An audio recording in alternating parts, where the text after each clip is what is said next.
not be there. Yeah. Mosquitoes. I met volunteers from all over the different states, Indiana, Ohio, Michigan. They were volunteering, and I pull up with my trailer and stuff, they're unloading me, and they're thinking, they drove in from out of state, and they're thinking, I mean, I drove in also. It was pretty cool. That's neat. Yeah. Got it. And then close out that side screen. When's this one? Okay. That's for Do you want me to copy the agenda? Marcia's. Oh,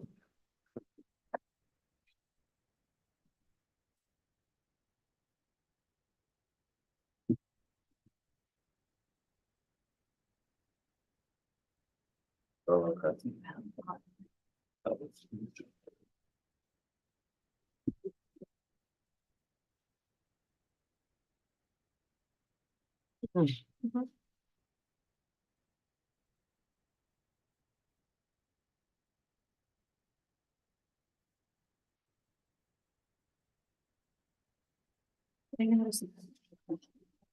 We're ready when you are, sir. Let's do it. Call to order the City of Port Aransas Planning and Zoning Commission meeting Thursday, October 24th at 3:02 p.m. Right now, we're gonna have a public hearing. The Planning and Zoning Commission will conduct a public hearing on the following. Please limit comments to 3 minutes or less. Item 2.1, minor replat plan 24-3, final plat of lot 8A, block 65, state land surveys of Mustang Island. City of Port Aransas, Nueces County, Texas, being a final plat of called 40 feet by 180 feet out of lot 8, block 65, state land surveys on Mustang Island, City of Port Aransas, Nueces County, Texas. According to the plat recorded at the General Land Office, Austin, Texas, and generally being the same tract described in a document of record under instrument number 202-303-6468. Official public records in Nueces County, Texas. Applicant Marcia Diane Dayon, property location 801 9th Street. Number 3, citizen comments and reports. At this time, comments will be taken from the audience on any subject matter. Please limit comments to 3 minutes in accordance with the Open Meetings Act. The Planning and Zoning Commission may not discuss or take action on any item that has not been posted in the agenda. Item number 4, items for consideration. Discuss and take action or pass on any of the following. Discuss and take appropriate action on Planning and Zoning Commission September 26, 2024 regular meeting minutes.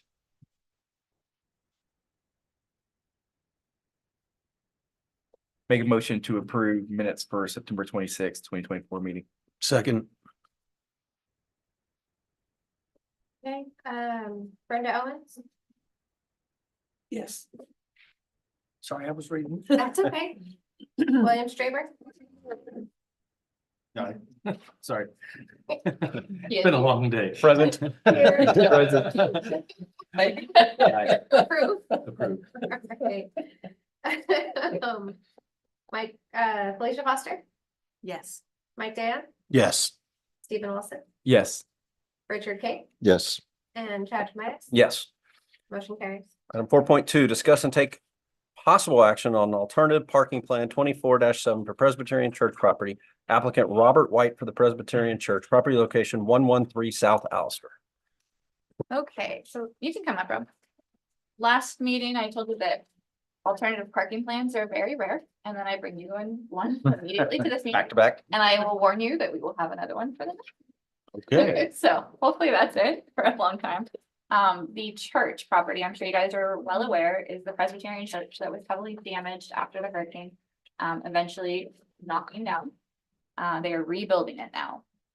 Since the Presbyterian church was built prior to any rules requiring parking, it obviously did not meet the parking requirements as it was before the hurricane. Anytime something is brought back and built again, it has to meet all current codes. So we have to either have all the parking available on site or come with an alternative parking plan.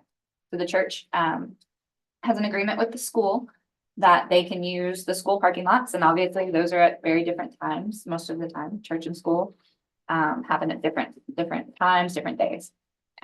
We also have and it's historically been used, 9th Street runs behind the church, in between the church and the school, has a lot of on-street parking there available. And the church has provided quite a bit of parking there on site as well. So I'll let Rob take it from there. Hi, I'm Rob White with Del Sol Consulting. representing the church. Trying to get the alternate parking plan done. Emily Rosenthal did up the requirements for the 3 buildings that are being constructed. One's called the Sanctuary, the church, JELM, the Jellum, and the food pantry. Required all 3 together at the same time, even though not really used at the same time. All together is 86 spots. 56 for the sanctuary, and it's got to have 3 handicaps. 28 for the Jellum, which must have 2 handicaps, and 2 for the food pantry, which must include 1 handicap. So that's 86 total. The church itself owns 61 slots plus 7 handicap. So it meets the handicap requirement totally, but it's only 68 slots. But like I said, they're required 86. Now the city-owned parking is 9th Street, and both sides of 9th Street on the church side is approximately, well, it looks like it's 17. I measured them, 17 slots on the church side, and there's even more on the other side of 9th Street. So if you just go straight across, it's another 17. So that would be 34 slots. So between the church and the city-owned parking right there by the church is 95, and plus there's 7 handicap that the church owns. That's plenty. And in case there's an Elvis type funeral or something like that, there's a parking agreement with the school. They used to have one in the 60s or 70s, but they couldn't find it after the hurricane. Everything was destroyed. So they did another one last July 20 something. And I forget how many spots that is, but And you that's, guys have that agreement here in your packet as well. yeah, so the school has that and church has that. That's not really in these numbers, but you know, in case something really big, but we do have that agreement. So plenty of parking very close to the church. Between the city on 9th Street and the church itself. And historically speaking, we've never really had an issue with parking there on Sundays, even not sure we've had an Elvis funeral, but even on the heavy days of church. We haven't had an issue. And churches, they don't do Wednesdays. So church is just Sundays. I think when they use the Jellum, but they don't use Jellum in the church at the same time. And the food pantry, you know, is very small. That is used only on Tuesdays and Saturdays. That's just a couple spots. So I think even without using any parking offsite, I think what they have on site is probably Sufficient. plenty appropriate. Yeah. or What's the sufficient for them. capacity of the new sanctuary? It's I knew that. And I apologize, it printed out very. It says only small. 56 Let me pull it up. acres. Small. Sanctuary. I can pull it up.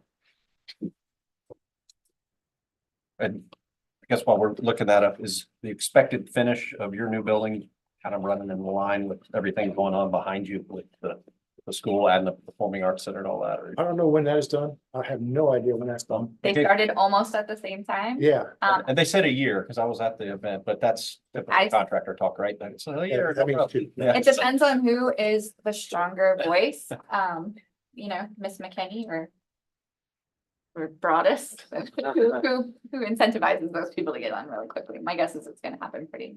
Yeah, the church Pretty is much. very, very excited. Weather's good. They're on time. We're trying to get, this can be done in different phases. We started on the sanctuary church.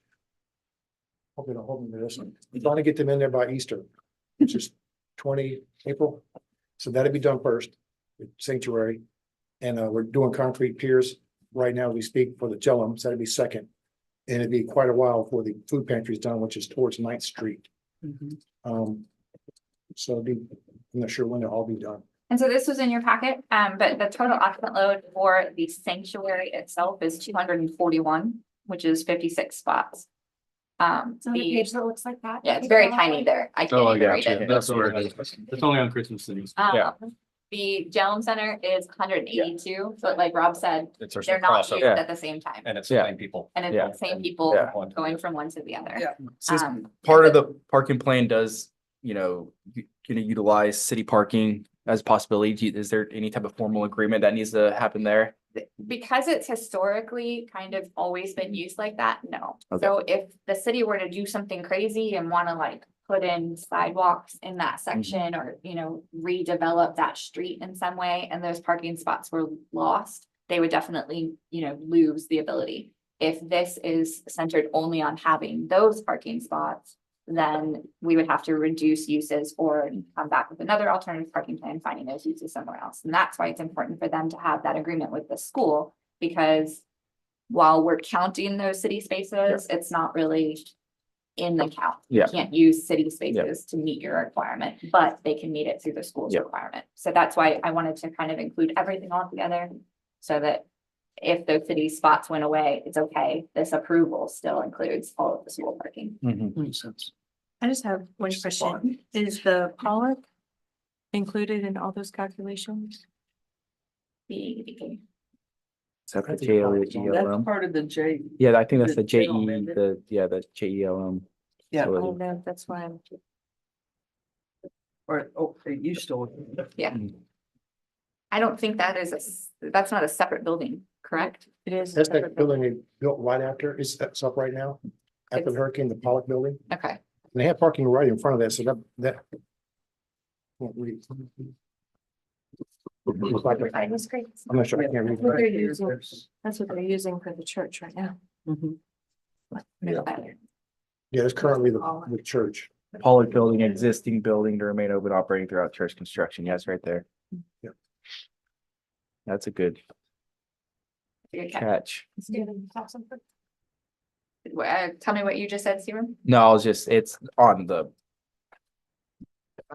It's on here. It just doesn't show how many spots it's supposed to be allocated to it. I tried real hard to get that to be right side up. Yeah, I'm gonna Magnifying glass. Line it up like it is. there it is, Oh, the public center. because there's Alistair. Mhm. So it's in the Jones.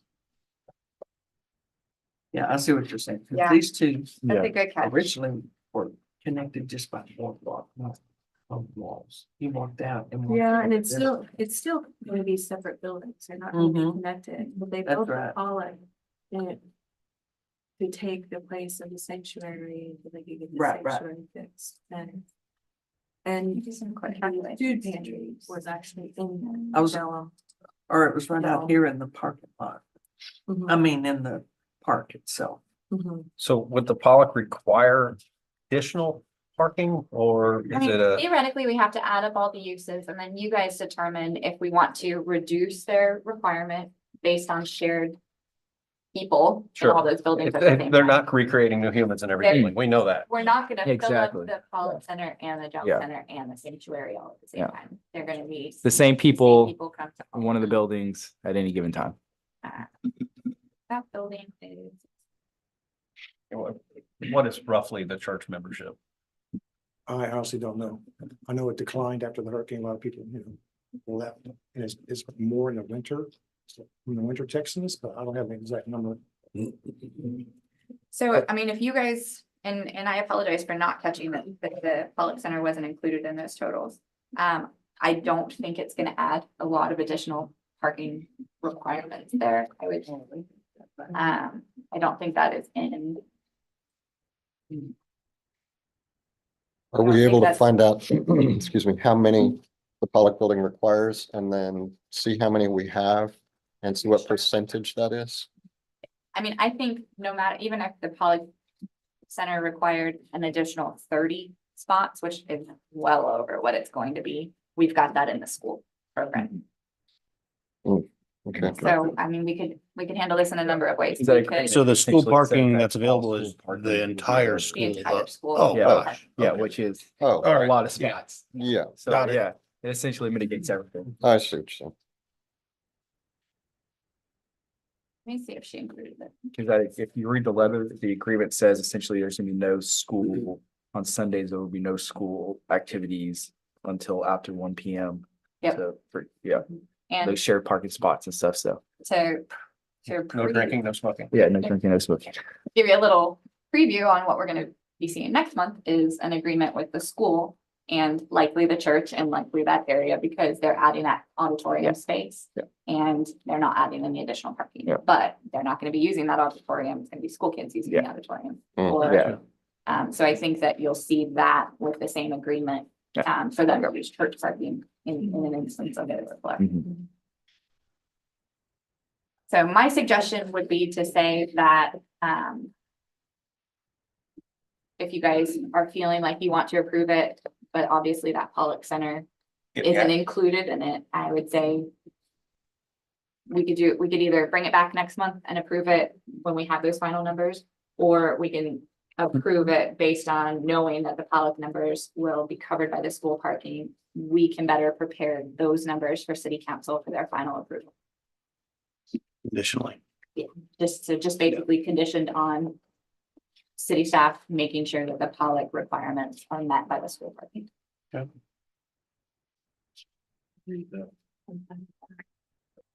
All right, well, I'll make a motion to approve conditionally the alternative parking plan 24-7 for the Presbyterian Church.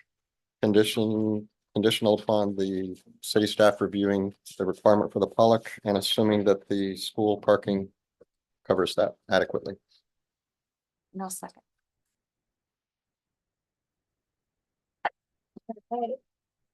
Richard Straber. I'm sorry, Bill Street. William Straber. We know each other. You tried to take your binder earlier, it like screwed up my whole day, I'm sorry. Here, just vote here again. Present. Who are you asking again? I'm sorry. Bill Straber. All right. Both of you. Okay, all right. Mike Dan, Yes. Stephen Wilson, Yes. Felicia Foster, Yes. Brenda Owens, Yes. Richard Kate, Yes. Chad Schmidt. Yes. Motion carries. Item 4.3, discuss and take appropriate action on final plat plan 24-3 of Lot A, Block 65, State Land Surveys on Mustang Island, City of Port Aransas, Nueces County, Texas. Applicant Marcia Diane Dayon, property location 801 Ninth Street. Okay, so this property is immediately behind Whataburger. If you guys have seen Whataburger at all lately back there, you will remember the fence that went the whole length of that property. The fence in front of this property in question has been removed, and so it's that portion. Here on the screen, I'm gonna outline it. I'm not as fast or as good as David, but I'm getting there. So it currently, the property goes all the way to that fence. Bowling alley. So it's basically everything in that yellow. They would be better lines. I'm not a perfect drawer, but that's the property that we're talking about. And so this property was that entire square, that and the two next to it. In the early 1950s, the late 1940s, that was subdivided by meets and bounds and sold to many different people. So this is a situation where they never platted under the city of Port Aransas's requirements, which is okay. There's a lot of properties in town that are like that. It only becomes a problem when people want to redevelop that. So they can come get little building permits on everything, but if they want to remove that building and put a new building down, that property has to be platted before we can do that. So this plat is doing that. And normally it would just come as a minor plat. We approve them administratively. But in this situation, because the property was so old, they never dedicated the street frontage that's required. So the way that cities get our streets is we take, whenever somebody wants to come and plat, we take a little piece of property from these people and a little piece of property from these people, and we make a city street in between the two properties. So that's why Ninth Street does that weird thing that we all know. Yeah. It's because those three properties have never dedicated that portion of the street. It's a requirement, so she bought this property, she still has to, kind of give over the 1,200 square feet of that property, which I'm sure was a little bit of a heartburn, but that's the requirement. And that's what you see here. Anytime there's a street dedication, we take that from a minor plat to a plat that PNC and City Council look at. So this is a minor plat, but you guys are looking at it because of that street dedication. This one is also a little different too, because it only has 40 feet of street frontage. Where the new requirements as of 2021 for the city of Port Aransas require 50 feet of street frontage. But given the history of this property and how many times this has been bought and sold, that's a variance that the city recommends that we accept. If we didn't, we would need to have these people's hands, they would never be able to do anything with these properties. Gotcha. So the paperwork in front of you here, you see the water department and the gas department both approved. I did not hear back from AEP or from Brightspeed, but in this instance, it doesn't really give me any pause because they already have electricity and they already have Wi-Fi. So Right. we know that they can service those areas, where the property lines is up to them. And then you also have the city engineer review. The only item of concern on the city engineer review is that this property that is directly behind the property that we're talking about being platted has an encroachment from the neighbor. So if you look at the site plan, oh, I'm sorry, I did not mean to do. If you look at the site plan, the property line is about 5 feet into this building. About 5 feet of that building sits on the property that we are platting. Is that an issue for P and Z or is that an issue for a title It's policy a at a later? civil issue, and Okay. it's a civil issue, and that's a title policy issue. Okay. In a different set of circumstances where this was a newer property or something, we would ask for them to resolve that civil issue prior to coming and having it platted. But in this situation, all of those buildings are so old and they've been there for so long that I would suggest leaving it, going forward with the plat, leaving it up to the homeowners to figure out that situation. We spoke with the property owner for the property that we are platting today. I know that she was going to meet with, she wasn't sure that she could go talk to them prior to her plat being approved. But she was gonna meet with that other property owner this afternoon and talk about how they're gonna solve that. They could solve it in a number of ways. They can move that house or that, I don't know what the building use is. They could move that out of the way, they could demolish it, or they could just leave it be. But my guess is losing 30 feet of that front property, she's gonna want the back 5 feet of her property. Yeah. But again, any motion that we make here, I would condition on having that worked out, either by having that building moved or demoed before we file the plat, or putting a plat note on there that talks about that being an encroachment and needing to. And they can do that. Hey, this is an understood encroachment. Because obviously when the property goes to transact at some point That's when Yeah. they're gonna, in any form or fashion. Yeah. Like if you go to build a new building on that property, whoever the lender involved is gonna want that. correct. Agreed. So, and so I'm hoping that we can get that all worked out prior to council approval next month. So I just have and I'm pretty sure looking at it that it's fine, but taking that 30 feet off does not make the existing building non-conforming or non-compliant. Does or does not? Does not. The site plan. Sorry, I'm gonna pull it up on the big sheet because I can't see that little sheet. So it'd be 40 by 150.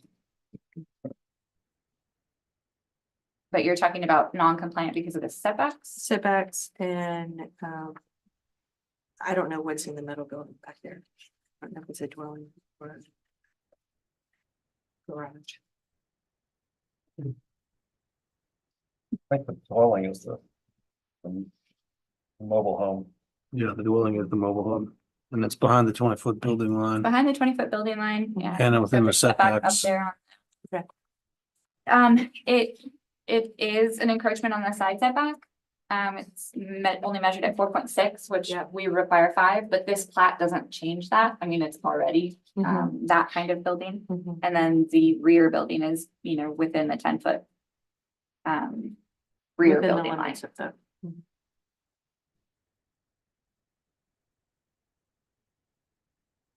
Mobile home, move it.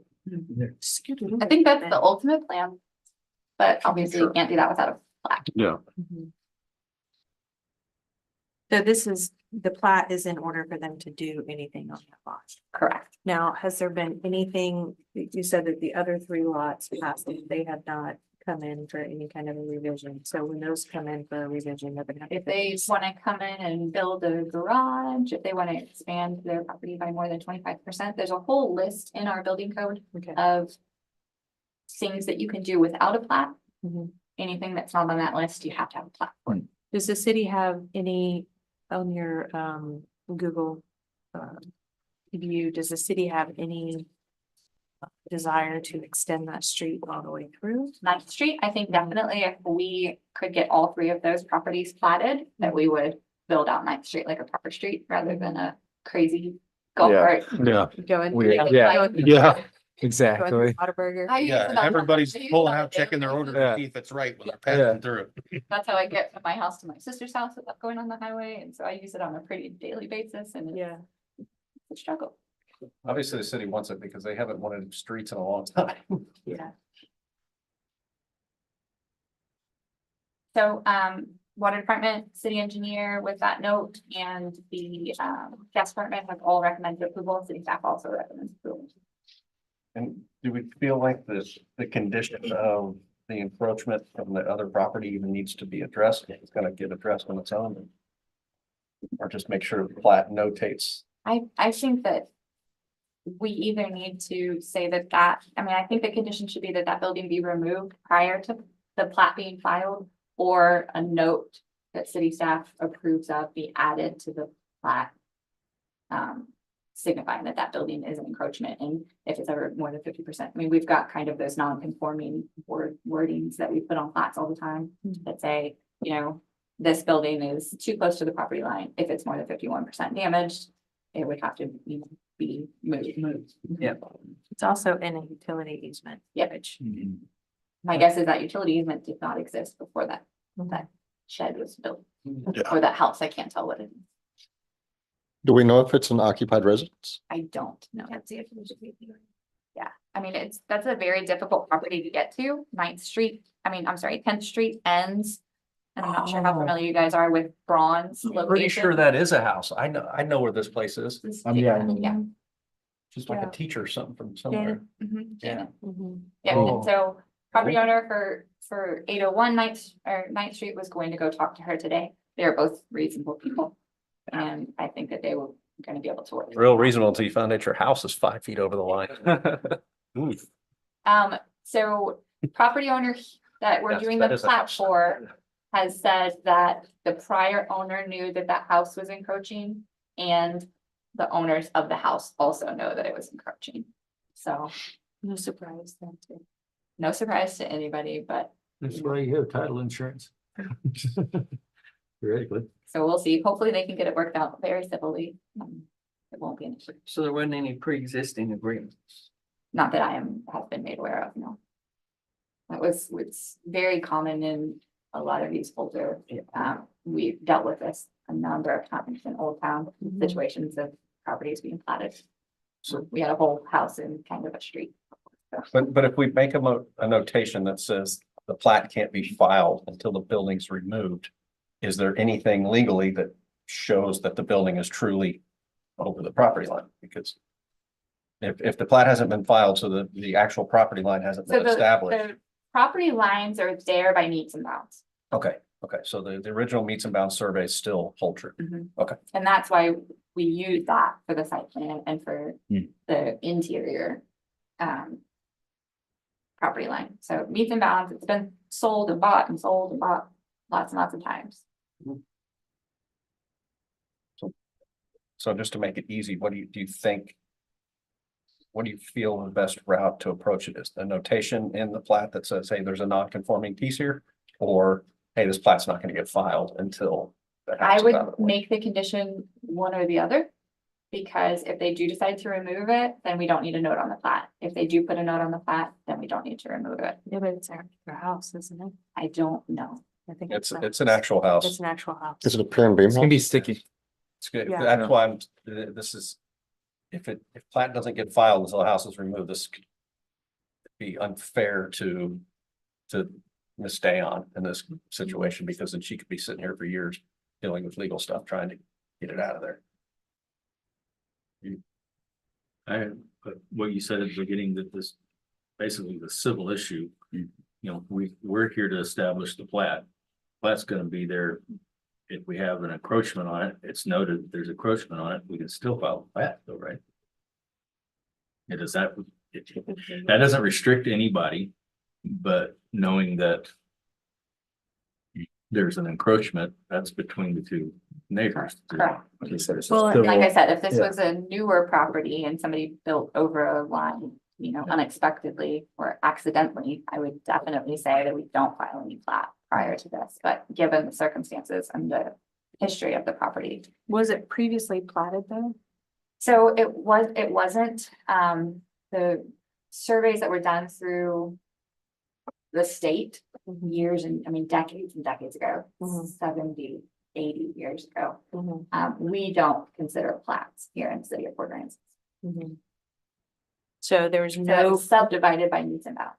and there was no previous plat for that lot, for the lot behind, for the lot. It's the same situation where they aren't platted, they are currently unplatted too, so if they want to come in and. If they wanted to come in and get a permit to move that building, they would have to get a plat. They would have to plat their property. So they would have to, any permit that they need, they have to be platted for. So maybe that's part of the note, is all surrounding properties are currently on plat. And, I mean, I mean, I don't think you need that as a note there. I mean, the property's never been platted at all, correct? Okay, and they just want to have a plat. I just think the plat should note that there's an encroachment. Seems reasonable for me at least, for them to request their property to be platted. I mean, It's certainly not their fault that it never was. been fixed prior to buying a property is what I would have suggested, but. I don't think, I mean, correct me if I'm wrong, but is planning and zoning's job to determine whether we should or shouldn't allow that encroachment that's been existing for all these years? Or is it just to acknowledge that they own this property as it currently sits? And we want to allow that to be recorded. Right, which is why I think the either I agree. or situation would be acceptable.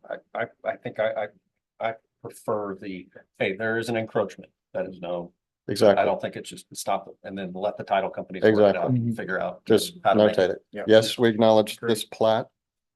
That currently, this is how it exists. It's existed this way for many, many years, but it's not our job to require people to move anything, I don't think. I just don't be Not accused of at the holding- planning and zoning level. I don't want to be accused of holding up due process because of. And to make everybody feel a little bit better, I spoke to David Parsons at length about this and he was in agreement. Okay.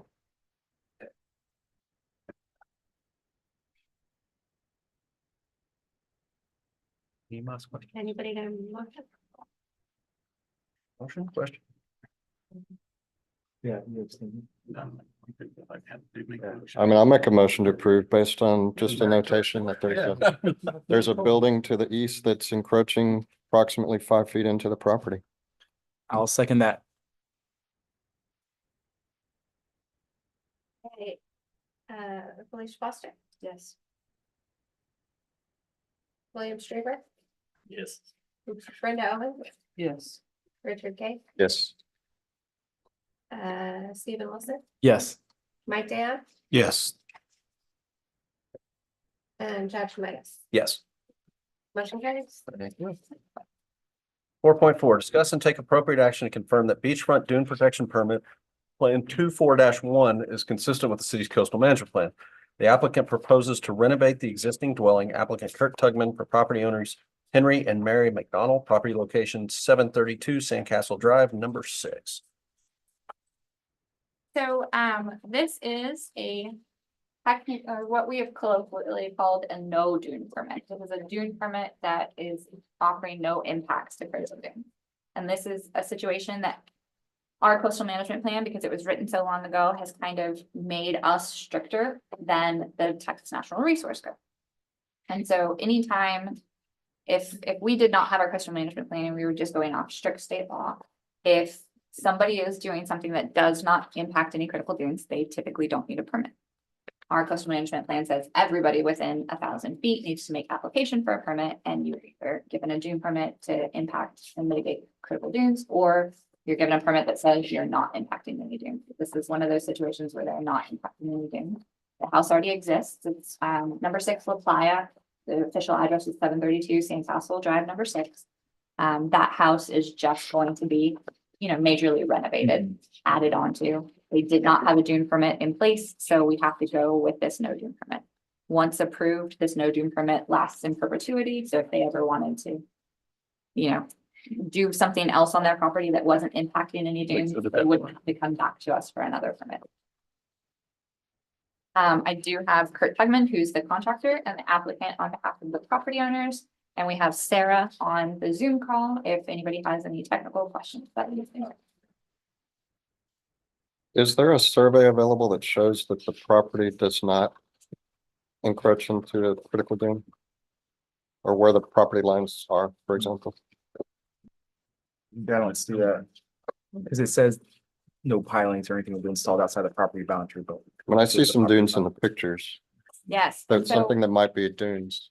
So just to go back, so several years ago,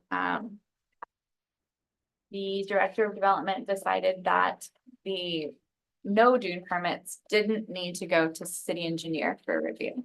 And so we only send dune permits that are impacting critical dunes for review. In this situation, I was not comfortable with that. It is so close to those dunes that I did send it for city engineer review. Okay, So they did review it and also approve it. where is there? Can you pull it up on? Absolutely. Yeah, I think that's for the next It, one. page 39 for their approval. That's Okay, what you're looking for. are you here for this one or the next one? Steve? So Steven's here for the next one, but he was the one that signed this approval letter here. Okay, Have site plans. That helps. It's this one right here. This number 6, so it's right on the corner.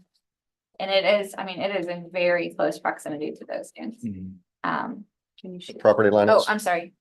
okay, that, Sarah, I'm gonna take you off of our screen for just a second. They can still hear you, but they will not be able to see you for a little while. Just a moment.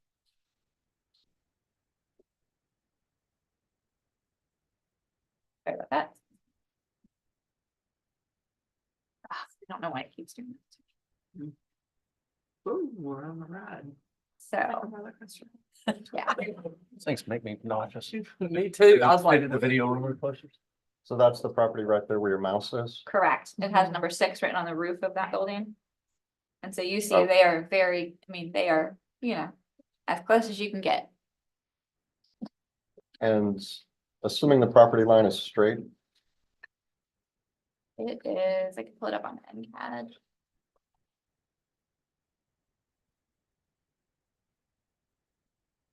Said you have a survey on your phone. Can I look at the I have a site plan. site plan? does it show the property lines? It does. Property's a pentagram, so on the, you're facing, looking at the house from the beach.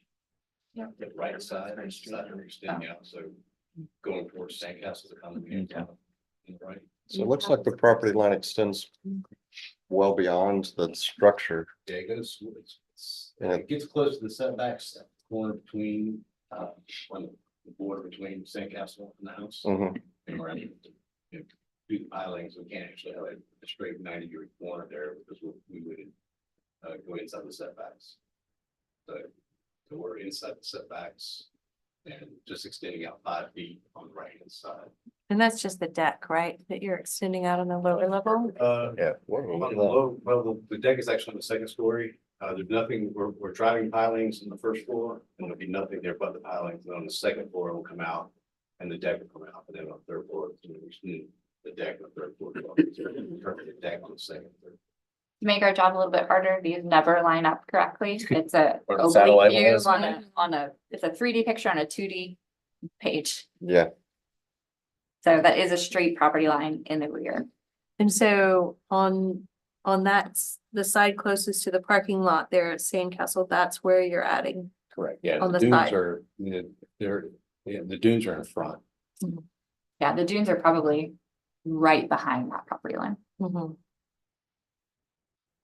Where in relation to that is the setback, the 1,000-foot dune line? Oh, goodness. Way up. That is, and I know this because we did a dune permit for Sandcastle when they wanted to build this new portion and just like the front Is it little in the jurisdictional line? portion in the dune protection line. So I want to say that it lines up pretty good with that driveway there. It's right in this area. If you look in the DD pack, I mean, I could show you. So they're essentially here because they're within the 1,000 feet. Exactly.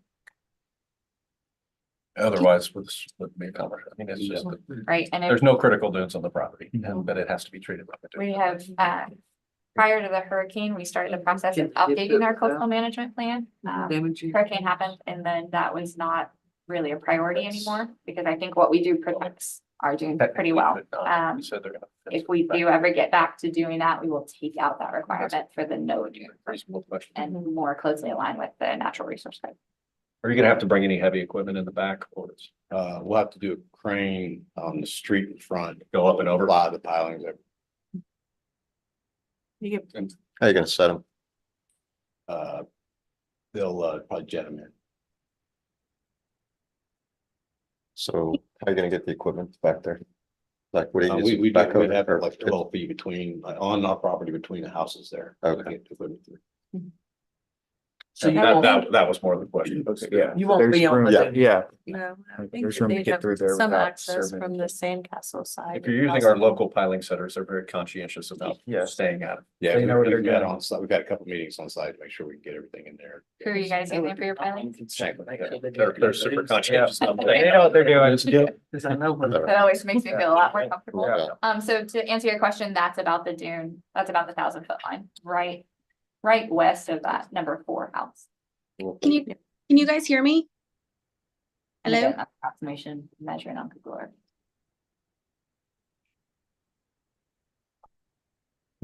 So- And that's the Sandcastle condominiums, correct? Yes, sir. So as long as they don't use the Sandcastle condominium parking lot to access the property from the rear, then are those critical dunes right there? They're not, but the slope there is, we can't get the equipment down from the parking lot. No. It's too steep a slope. Oh, is it? Down to the property, because we Okay. thought about that. And you don't have any intention of doing so, accessing from the, Correct, yeah, we even, logistically, it's not feasible. okay. We're building in front of St. Castle right now, they probably wouldn't want me to. I would say they would probably prevent that in Yeah. in every aspect that they could. Okay. So, city engineer reviewed and approved, city staff also recommends approval. I make a motion to approve dune permit 24-1. Second, Felicia Foster, Yes. Brenda Owen, Yes. Richard Kay, Yes. Phil Straber, Yes. Mike Dan, yes. Stephen Wilson, Yes. Chad Schmidt. Yes. Motion carries. Item 4.5, discuss and take appropriate action to confirm that beachfront dune protection permit plan 24-2 is consistent with the city's coastal management plan. The applicant proposes to amend a previously approved dune permit, applicant KM Beach LLC, property location Palmia Beach PUD. All right, so this is a dune permit that was approved in early 2023. They have brought back to us an amendment. Anytime there's an amendment made like that, it does have to go through kind of the full process again. So Stephen is here. I will invite him up to better explain to you the changes that they made to this dune permit. Good afternoon, ladies and gentlemen. Stephen Grunwald with Urban Engineering. So this is a dune permit for 2 walkovers that are in the Familia Beach Village South, otherwise known as Water's Edge area. And once we started doing the construction plans for the first one, we just noticed a couple of things. One, that the approved dune permit didn't really show a work corridor, which typically they do. That limits the contractor how far away from the walkover they can actually go during construction. So we thought it was important to get that established. And that's one reason for submitting the dune permit amendment, is to get that in there, which could be transferred to the construction plans and, limit the contractor from where he can be working. That's a very positive thing, if you guys remember the issues that we had with previous work corridors. And then the other issue was, once we started looking at things, when we calculated our impacts, there's an area where we really couldn't go over a dune, so we kind of topped the dune. And we limited our impacts to be level with the actual walkover, top of walkover elevation. And that's just really not feasible, because there's a couple feet of joists and framing that's below the top of that walkover deck that, you really can't install without impacting a couple more feet of the dunes. And then you really want a little area below that just to allow for airflow, some water, vegetation possibly to get established. Typically on the ones we've done before, when we have to top a dune, we are several feet below the actual deck. But on this one, in the original dune permit, we just didn't do that. So That's the other reason we're doing this and the reason why there's additional impacts, just because we're cutting that dune down a little more to make room to actually construct it and leave a little bit of room between the bottom of that and where the top of the dune ends up. Do you know how many feet that is? We went down 3 feet below the top of the deck, and I think it's just about 2 feet of framework below the top of the deck, so. It's about a foot, little less than a foot below the bottom of that. Tried it every way I could. Why on the mitigation part, is that, I can't tell if that's filling up a hole or if it's just making a really large mound right there. I can't read the topo lines on it. Which attachment are you looking at? It is. Down the bottom right? Want the big blue It dots? shows shows a dune and Yeah, the you know, mitigation area. when we create mitigation areas, we look for areas that don't have dunes, and when we, I guess are planning them, you know, we're kind of matching existing grade and making it look like a dune, or coming up and matching the existing top of a dune if, you know, that's what we're doing.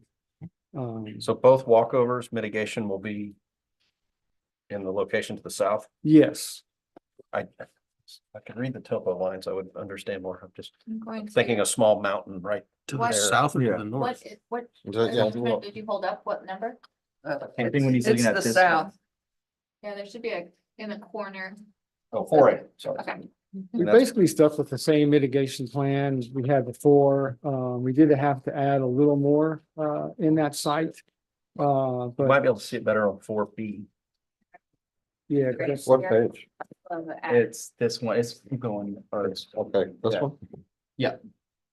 That's south. That's 4B. That's Well, if you on look the- at that's on the 4A, north if side. you look at 4A, he's talking about it's south of the south. It's There's the a south north and a walkover. south. It's Two there. walkovers on Okay. both, The whole And mitigation mitigation. zone is, Yeah. is north of the south boardwalk. Yeah. Sorry, that is Yes. better said.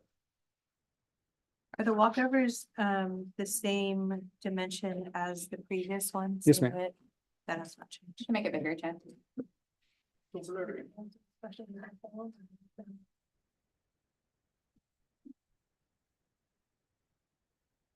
I think, yeah, it's showing 20 feet at the feet, so that's not. That kind of fits the whole area to the other side. Okay. There's 20s right there next to it as well. Yes, so just, it fits with what's going on around there. Quite a few. Already. This is. Forgive me for some of these questions. Everybody Filter, probably knows. As a new P and Z member, we have no issue with lots of new questions. You will probably bring up things that other people don't know as well. So you're good. So, has there been any change in the dune vegetation line from when this was approved to now? not that we're aware of. And then,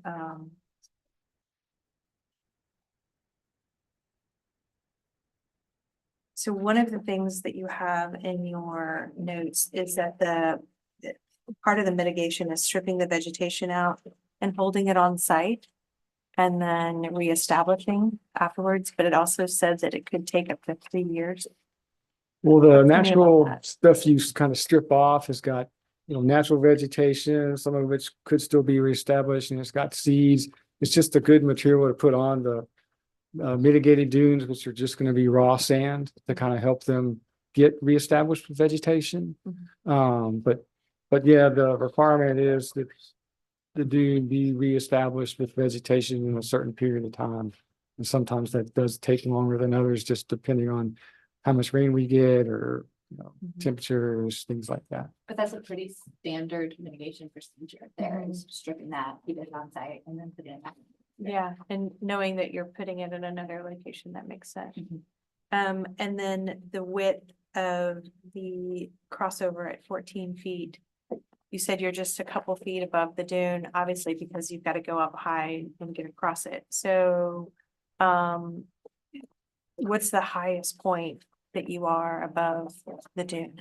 There should be a profile link here. I think it's attachment 4B, where there's actually a profile for each walkover. We're like 14 and a half feet above the dunes at the lowest point. Okay. And that's kind of the limit of piling length, because the piles also have to be embedded at least a third of the height they're exposed. Uh-huh. And there's just a limit on how long of a piling you can use, constructability issues. So that's kind of what limits how high we can be in most instances. You know, if we could, we'd be above the dunes everywhere, but you gotta ramp up, which impacts some dunes. You gotta ramp down, which impacts some dunes, and then sometimes you know, in the middle, you've got a dune that you just can't get over. Is there a different impact for drive? I mean, I would think when you're driving golf carts across the crossover, it's gonna be very different than people. As far as vibration and weight and things like that. Thinking about just for the construction of it. No, I'm just thinking about the continual impact, over the dunes. The impacts are that we gotta have to mitigate for, or just loss of dune material that's being taken up by a walkover or a path, whatever you're building. I think once it's built, there really aren't any continuing impacts to dunes. I don't know if there would ever be a way to really kind of quantify that.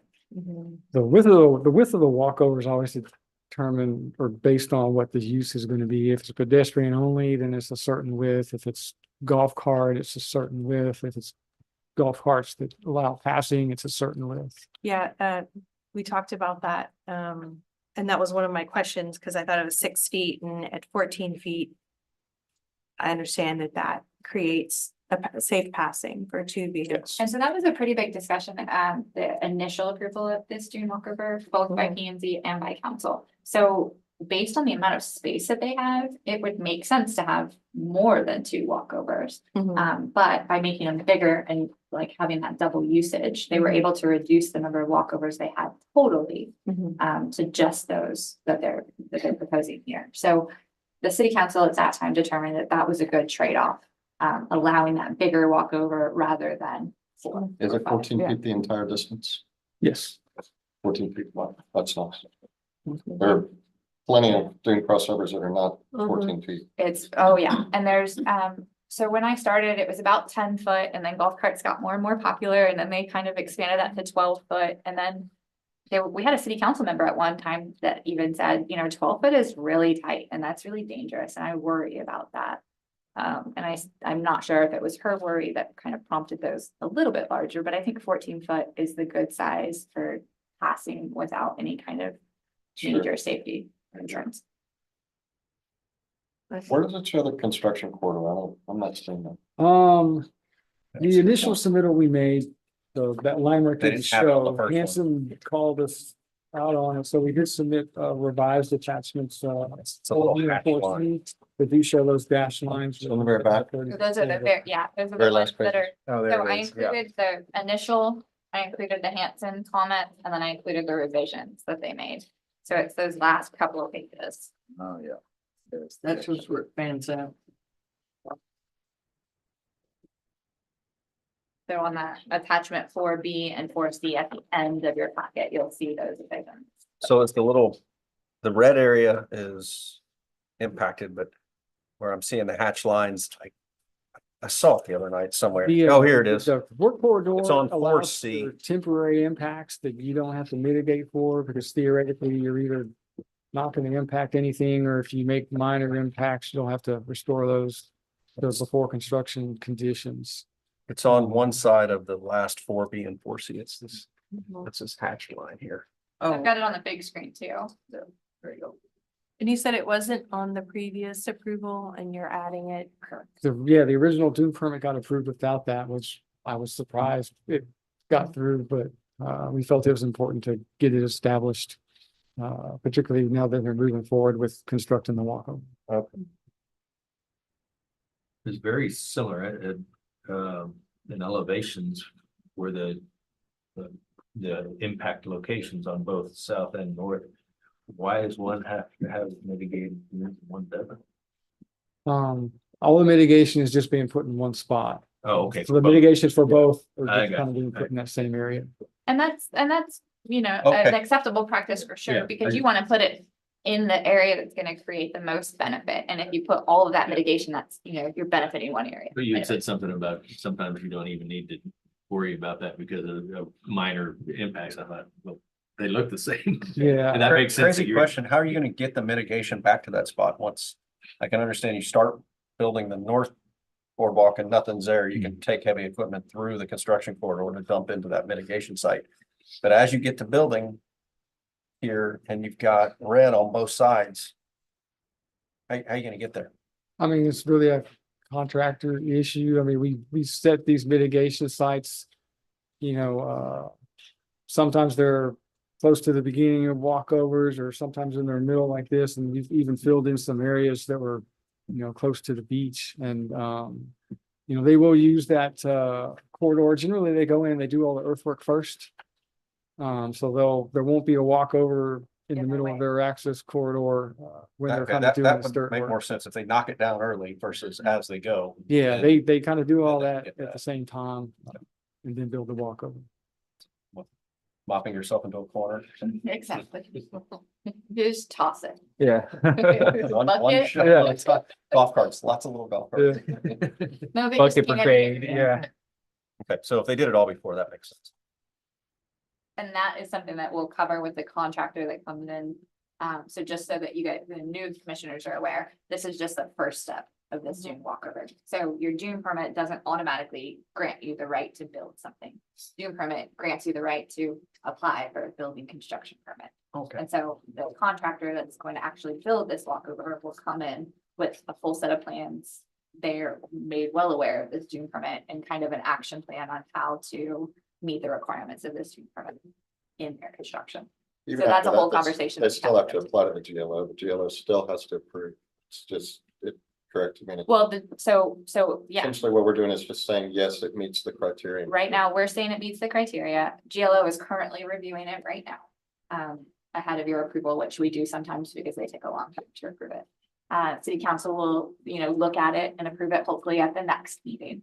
And then at that time, that's when the contractor comes to us for a building permit. It doesn't have to go to GLO after that. We just approve it in our office with Okay. that dune plan and permit in place. And forgive me for asking again, if you already said this, but did Hanson take exceptions? Not at all. It's the very last page in here. Okay. Gotcha. Their Okay. initial response was, you talk about a 30-foot corridor, but it's not in there. So they adjusted Okay. that and kind of- How long does the dune permit or approval from P and Z last before? So the approval for P and Z, provided that nothing changes, can last until the process with GLO and city council is worked through. I would say that in all of my years here, we really haven't seen any go past a couple of months after P and Z getting approved. We've had two notable ones that have taken quite a long time after P and Z approval, including one that P and Z approved it, GLO didn't approve it. It had come back to P and Z with some revisions that GLO requested, and then we went through that process. That was about a year and a half. But we don't like to sit on these permits. We try to move forward with them pretty quickly. Doing permits in general last 3 years. And then they would have to apply for a new dune permit, which we have seen a lot of times before, where we've approved the same dune permit over and over again, because they haven't, gotten to building in that 3 years. Don't let it expire. Now, Yeah. that is a stark difference from the one we approved right before this. So we have approved and assigned him a no dune permit Right. for that lot, because his lot does not include any critical dunes at all. And so if a year from now, he came to us and said, you know what? We don't want to build that thing. We don't want to extend the house at all. We want to put a pool in that side area where the house was going to be. He wouldn't have to come back to us for a dune permit because we've already approved that, as long as he maintains that area in a flat situation. No. So I'm just curious, like I saw the numbers in there, the cubic feet of Cubic yards. cubic yards, yes. Can you give me kind of a general on how big that is if you were to lay it on? Like a How many- 3x3 box is about a cubic yard. Huh? A How much 3 is a foot by truck- 3 foot truck box load? is about a Eight- cubic 8 yard. to 12. Mhm. Yeah. 8 to 12. Those little pilot construction trucks are 8. I've got some bigger. Mhm, The smaller roll-off dumpsters, mhm. like the 4-day cans ones, the small short-sided ones, those are 30 yards. Okay.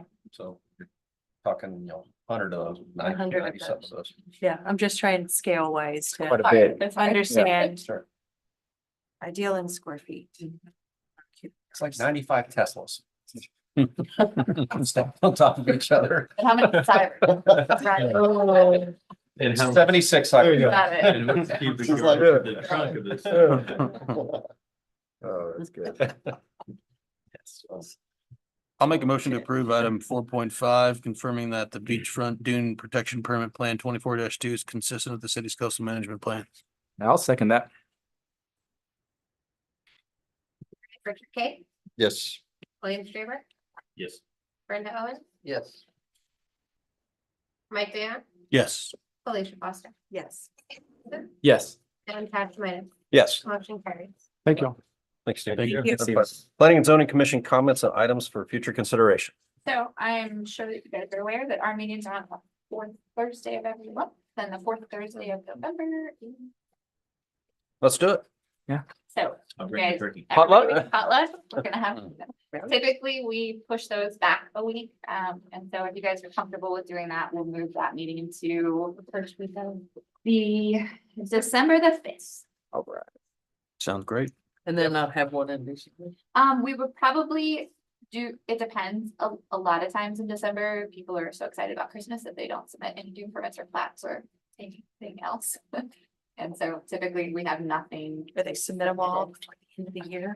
Like, So I would say let's talk about that December, December P and Z meeting at the November P and Z meeting. Sure. By then we'll know if anybody has submitted any items. So I'll be able to tell you if we're just gonna cancel it or not, but typically we move that meeting back.